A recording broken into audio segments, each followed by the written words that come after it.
It was manic and menacing. Minute after minute, explosions filled this Melbourne factory. Just felt like a bomb went off. It was absolutely horrible. Dark mushroom clouds formed as flames fed off its contents and chemicals, sending drums flying into the sky.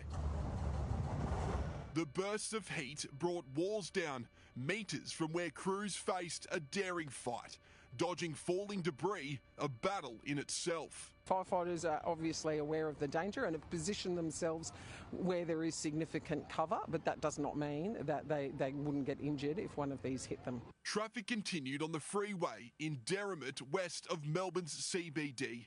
The alarm was raised around 11:20 this morning. Seen everybody running and grabbed the staff and ran out. And for 4 hours, the building burned while toxic smoke choked surrounding suburbs. It's still being investigated as to what type of fuel products are on fire, but there are 44-gallon drums, multiple. There's a B-double that has been impinged on fire. All up, 180 firefighters with 70 trucks helped, and at 3:32 this afternoon, it was contained.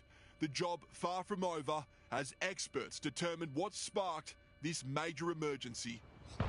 Bill Hogan, 7 News. And Paul Dowsley, fire crews are set to be there for days.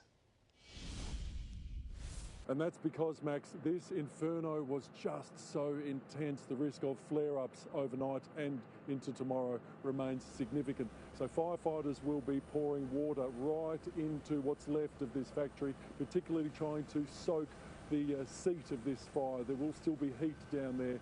Then they hope to get in to establish what chemicals are left in this warehouse, then how to safely dispose of those. The neighbouring properties also hoping to get back into their businesses. And of course there is an investigation underway, Max, into how this blaze started.